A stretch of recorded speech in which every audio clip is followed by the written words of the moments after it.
नमस्ते दोस्तों। तो आज हमारा दूसरा टॉपिक है जो कि हम स्किन में पढ़ रहे हैं, history and examination of patient. The process of history taking in dermatology is same as in any other branches of medicine. मतलब अपन जो हिस्ट्री टेकिंग करते हैं डर्मेटोलॉजी के ब्रांच में सेम ही होता है जैसे हम दूसरी ब्रांचेस में लेते हैं मेडिसिन के। A careful history is a very important and sometime may be more revealing। Case taking करना बहुत ही इम्पोर्टेंट है क्योंकि यही एकमात्र प्रोसेस होती है जिसके थ्रू हम पूरी चीज़ें जान सकते हैं पेशेंट के बारे में, पेशेंट की बीमारी के बारे में, पेशेंट के डायग्नोसिस के बारे में, प्रोग्नोसिस के बारे में, प्रिस्क्रिप्शन के बारे में, टोटलिटी के बारे में और उसके इंडिविजुअलाइजेशन में हम यहाँ इसके थ्रू ही यह प्रिस्क्रिप्शन दे सकते हैं। The main aim of history taking is extract the maximum useful information from the patient, which the clinician should be keep uppermost in mind. In dermatology, it is usually wise to have a look at the lesion first to avoid unnecessary and irrelevant questions as addressed to the patient. सबसे पहले हमें उसकी जांच करना है और उससे अनरिलेवेंट unnecessary question नहीं पूछना जिससे वो इरिटेट हो। Depending upon the type of lesion and probable diagnosis further detail may be inquired and noticed. If the lesion seem to be associated with the occupation of the patient, question may be asked regarding improvement और worsening will at the work और away from the work. Should try to find out intake of any drug, any system of medicine prior to eruptions, medicine of all subject system, be it allopathy, ayurvedic or homeopathy, are capable of in case of disease due to the nutrition deficiency। तो हमको patient से पूछना है कि उसने पहले कोई सा ट्रीटमेंट तो नहीं लिया या उसके ऑक्यूपेशन मतलब वो जहाँ पे काम करने जाता है, जैसे कोई कोल में काम करने जाता है तो उसकी दिक्कत है, कोल में जाने के बाद वहाँ पे काम करने के बाद बढ़ तो नहीं जाती, तो इसमें अपन को रिलेवेंट क्वेश्चन करना है, मतलब अननेसेसरी क्वेश्चन नहीं करना उससे ताकि वो इरिटेट ना हो। Similarly detail family history including date material uncles and aunts in case of suspected hereditary disease must be allocated and recorded। मतलब उससे हमने फैमिली हिस्ट्री के बारे में भी जानना है कि क्या पता कोई सी बीमारी हो वो हेरिडेटरी हो जो कि उसमें आ गई हो, तो उसके बारे में भी हमें डिटेल से चीज़ें पूछना है, वो भी रिलेवेंट वे में। For physical examination patient should be properly exposed in adequate nature light. हमें एग्जामिन करने के लिए पेशेंट को एडिक्वेट अमाउंट ऑफ लाइट में बिठाना है ताकि उन चीज़ों को हम देख सकें क्लियरली, वो विजिबल हो सके। ऐसा नहीं कि तुम डिम लाइट में बिठा रहे हो, तुम प्रॉपर डायग्नोसिस प्रॉपर तरीके से उसे देख नहीं पा रहे हो। However undue exposure for prolonged period should be avoid. इस और ज़्यादा समय तक उसे उस चीज़ में रखना भी ज़्यादा सही नहीं रहेगा। जब तक अपन पूछ रहे हैं चीज़ें वहीं रखो, फिर उसको वहाँ से हटा दो। A female attendant or nurse should be always be present during examination। Female का एग्जामिनेशन करते टाइम वहाँ पे एक नर्स होना ज़रूरी है।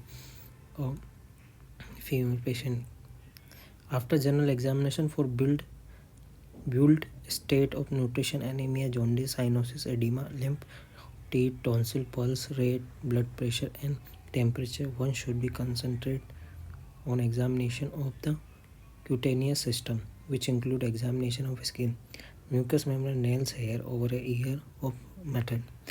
उसके बाद हमें उसके बारे में जनरल जो टेस्ट होते हैं उनका BP, diabetes, anaemia, jaundice, cyanosis, oedema, lymph node, teeth, tonsil, इनके बारे में हमें टेस्ट कर लेना। और जो जनरल अपना क्यूटेनियस एग्जामिनेशन होगा डर्मेटोलॉजी को, उसको भी टेस्ट करना है, उसको नहीं भूलना है। तो हम आगे बढ़ते हैं। इससे has been evolve from describing the skin lesion which consist of types, distribution and symmetry of the lesion। different type of skin lesion including the following। तो उसमें अपन को देखना कितने डिफरेंट टाइप के उसमें लेशन है, क्या क्या हो सकता है। वो पिंपल है, एक्ने है, पेप्यूल है, मैक्यूल है, ये कोई वेसाइकल है, पश्यूल है, ये कोई स्कार है, प्लग है, एट्रोफी है, ये फिजर, इन सबको हमको डिटेल में पढ़ना है। तो यहाँ पे आज इनके बारे में ही हम डिस्कशन करेंगे कि कैसे वो दिखाई देते हैं, उनको जनरली हम डिस्क्राइब करेंगे डिटेल में। तो सबसे पहले आता है macule. It is an area of skin with change in colour without any change in consistency. Macule उनको बोलते हैं जो कि स्किन की कंसिस्टेंसी में तो कोई चेंज नहीं आता, बट उसका कलर में चेंज आ जाता है, वो रेड रेड दिखने लग जाता है। देखिए आपको दिख रहा है स्किन पे, ऐसा मैप्यूल होता है। कंसिस्टेंसी में कोई चेंज नहीं आता, सिर्फ कलर चेंज होता है, red red. Papule, it is represented a lesion which is rise from the surface and indurated. A papule is a lesion less than the 50 mm in diameter. Lesson उसको बोलते हैं जो अपने सरफेस से 5 mm उड़ जाता है, इंड्यूरेटेड, सरफेस से थोड़ा उभरा हुआ हो, अब वो उभार 5 mm से कम होना चाहिए। In some series papule very small about 1 to 2 mm। कुछ पेपुल होते हैं 1 to 2 mm, 1 से लेकर 2 mm तक डायमीटर का हो सकते हैं, तो उनको बोलते हैं माइक्रो पेपुल बोलते हैं।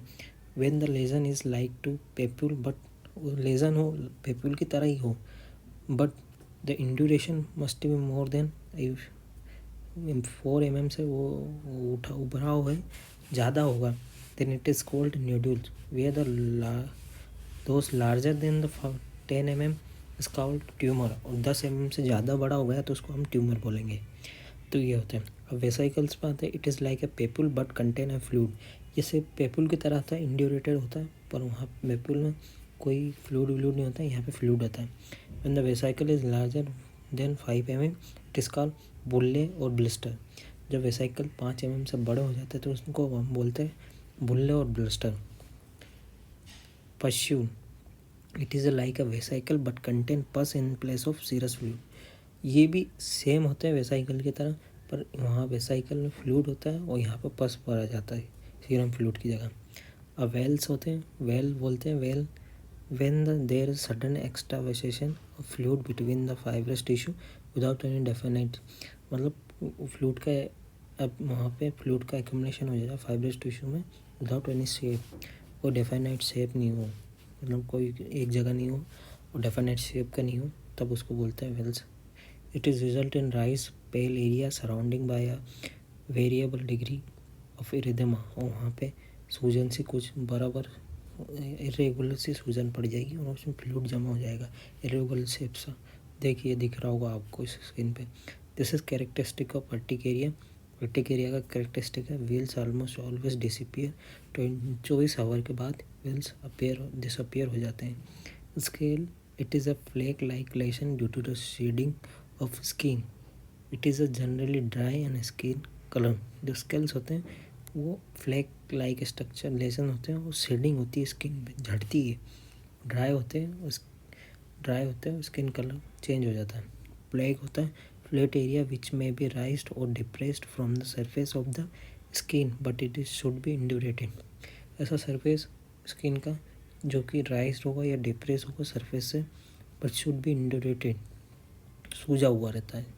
Atrophy, it may be occur in the epidermis और dermis. In atrophy of epidermis the skin look shiny. Atrophy हो जाती है ना एपिडर्मिस में, उसमें स्किन होती है वो शाइनी दिखाती है ना। Show fine wrinkles and pressing the skin between the finger and thumb. Skin press हो जाती है थंब और फिंगर के बीच में। Wrinkle on pressing the skin between the finger and thumb. Atrophy of dermis present as an area of depression without any induration. जो trip होती है डर्मिस की प्रेजेंट होती है एरिया में जहाँ पर डिप्रेशन होता है विदाउट एनी इंड्यूरेशन। फीजर्स होता है, it is due to the cracks in continuity of skin surface. Fissure होता है जब म्यूकस और स्किन होती है ना, वहाँ पे ज़्यादातर कंटिन्यूटी होती है वो ब्रेक हो जाती है, उसकी वजह से फीजर्स बन जाते हैं, जैसे माउथ के पास और एनस में। कॉमेडोन्स होते हैं, it is like a papule with black plug. ये पेपुल की तरह होता है पर ब्लैक प्लग होता है on the top of which made up of keratin. Plug होता है वो बनाता है केराटिन का। This is called blackhead और ओपन कॉमेडोन बोलते हैं उनको।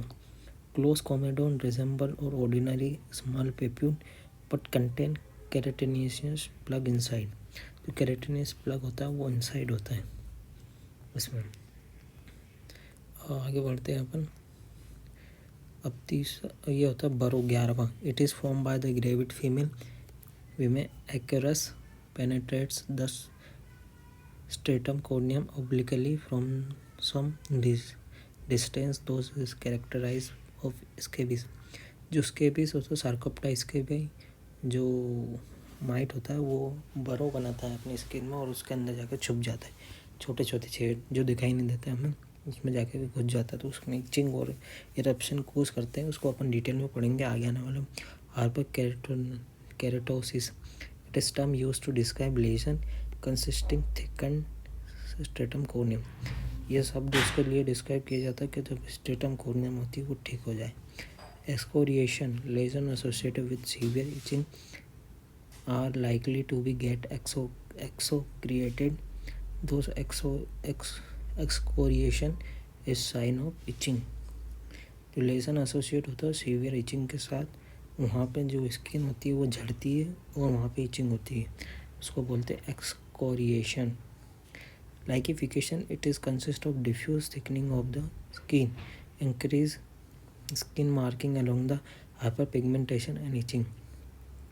Lichenification में क्या होती है थिकनिंग होती है स्किन की और इंक्रीज मार्किंग हाइपर पिगमेंटेशन भी होता है वहाँ पे इचिंग भी होती है. अम्ब्लिकेशन भी होता है. It is situation when the centre of the papule get depressed and form a crater like a depression. It is called umbilication. Umbilication situation होती है सेंटर ऑफ द पेपुल में डिप्रेस हो जाता है और क्रेटर लाइक डिप्रेशन फॉर्म कर लेता है. वहाँ पर डिप्रेशन बन जाता है पेपुल में.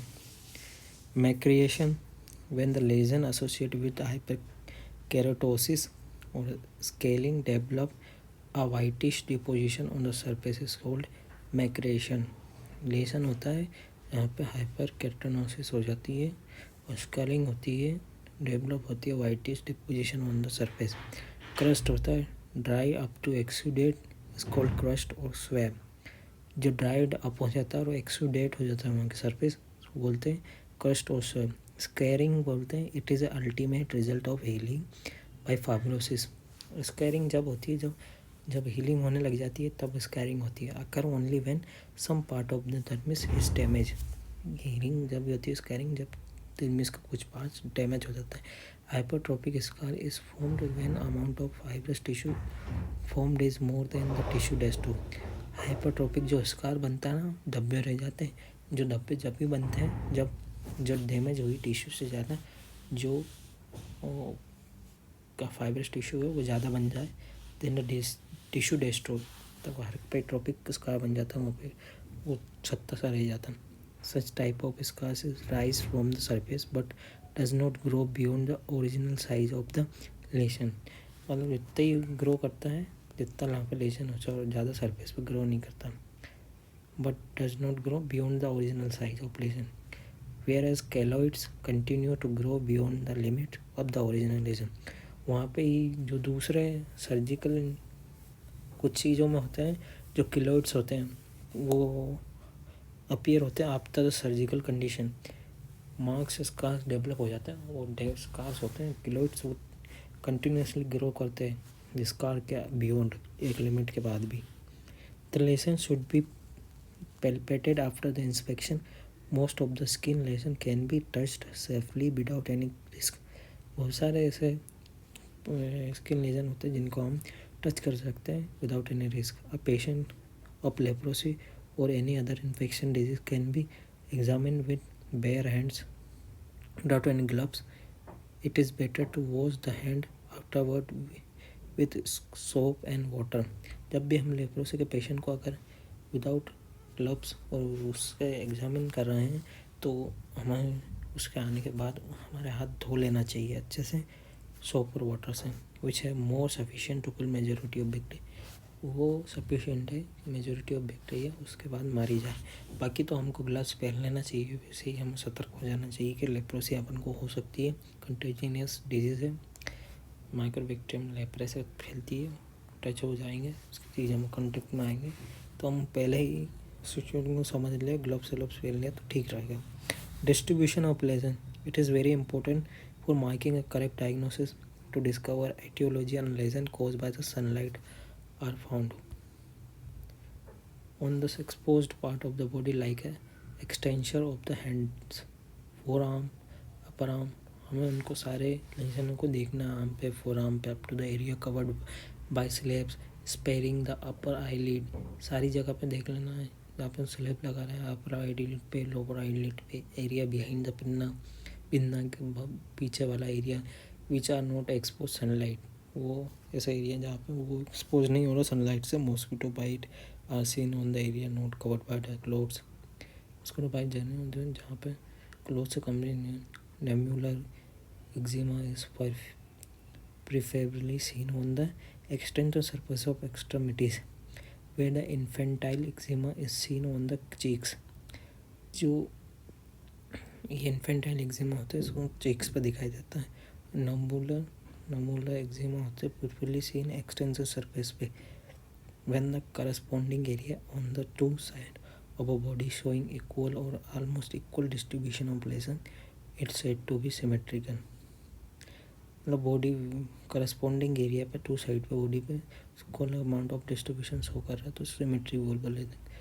ओरल और genital mucus should be looked for any lesion apart then from noise. Oral और जेनाइटल म्यूकस उसको भी देखना है apart oral, nose, conjunctiva, larynx को भी देखना. Other thing one should also examine and nails and hair to be see any abnormality. Nails और skin में भी देख लेना है, कोई हेयर में भी देख लेना कोई एबनॉर्मलिटीज तो नहीं हो रही है. तो ये था अपना, जैसे कि हमें डर्मेटोलॉजी में कैसे एग्ज़ामिन करना है पेशेंट को, कैसे क्वेश्चन करना है, कौन कौन से लेज़न हैं, कौन कौन सी चीज़ें हैं जिनमें हमें डिफ्रेंशिएशन आना चाहिए. ये कॉमन चीज़ें हैं, इनको हमें डिफ्रेंशिएट करना आना चाहिए. मैक्यूल, पैप्यूल, पश्यूल और ये फिजर्स और नोड्यूल, इन सब को अपन को डिफरेंस करना आना चाहिए. तो आप एक दो बार पढ़ोगे तो याद हो जाएगा. Thank you very much.